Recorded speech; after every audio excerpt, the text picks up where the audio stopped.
I would be most interested to hear a little bit about what it's like to record a book.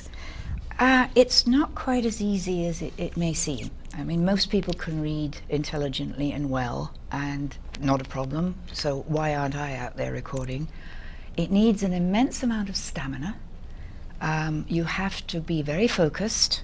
You read the book first, and then you reread it, because you have to make decisions on character voices and how you're going to approach the book without giving the plot away if it's a mystery. You've got to be able to read constantly and well focused for at least 2 hours. I'm now able to do around 5 hours. Wow. But at the end of that, you are totally wiped. Yes, I'm sure. And also, it's an early, for me, but that's a choice I make, it's a very early start. I am on the road going into New York by 5 o'clock in the morning, so I miss all the traffic. Right. And then have my studio session, and then can drive home before, again, the evening rush. But it's a question of money is time, or time is money in a studio. So you go in there prepared, otherwise Right. you don't work again. Right. Because they're not there, you're there, you are focused, you read, you wear certain things, because this is a perfect thing, because it doesn't creak. You can't Yes. wear Oh, silk, yes. because it rustles. You Yes. can't wear cotton. Leather belts creak, silk whispers. So there's a lot of things that are going around you, apart from the actual focusing on what you are doing, the work you are doing. No page rustles, no page turns, no breathing. Nobody wants to hear a big intake of breath before you come to the next sentence. Actually, in preparation for this, I read a book on what it was like to do voiceover and stuff, and I was really amazed at how much was involved in it. About your voice is almost trained the way an opera singer was, or whatever. You really have to control your breath. You have to Yes. have to really be very careful about being sure that your voice is your instrument. It's the only thing that someone hears is your voice, and you really have to take care of that. And as a friend of mine said, you are the conduit for the author. Yes. You don't impose your feelings on the book. So you don't want to do anything jarring. If you choose the hero or the heroine, and they have got to be either liked or disliked, but that's what you do. You don't sort of say, well, I like this person, even though they're a villain, I'm going to make them nice. You might warp the book. Right. So Right. I love it. I hope as long as there are books out there and I'm employed, I don't consider I will ever retire. Maybe when they nail me down, that's when I will hush. But as long as I'm given the work, that's the one plus. It is ageless. Yes. It's your voice. It doesn't Yes. matter what you look like, Exactly.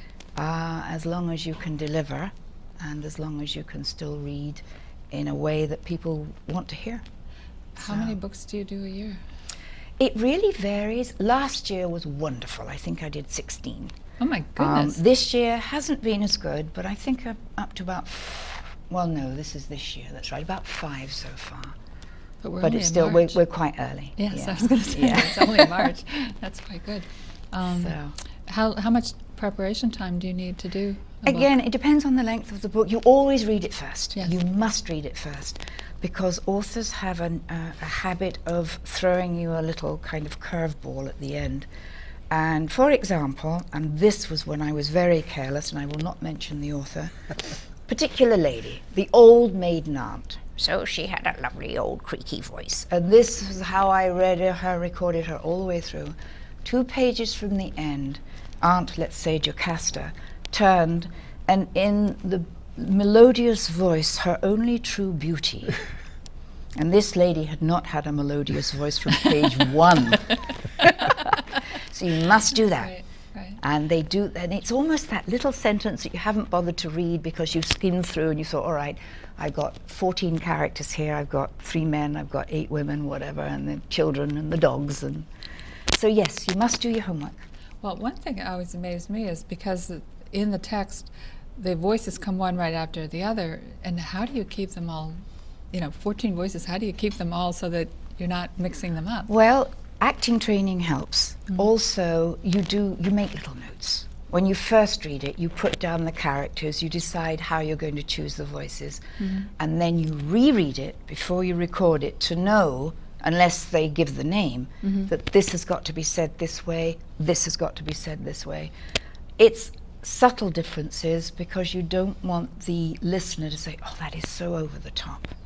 I can't bear that. I mean, when the character actually cries, you don't want to cry because that can sound so hokey. You've got to make it sound that obviously the person is distressed, but you don't actually break out into sobs because it doesn't work.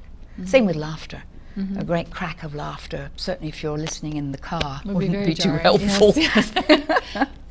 Well, I would think that you almost couldn't do it without having some acting training. Well, most of my colleagues are actors, but not all.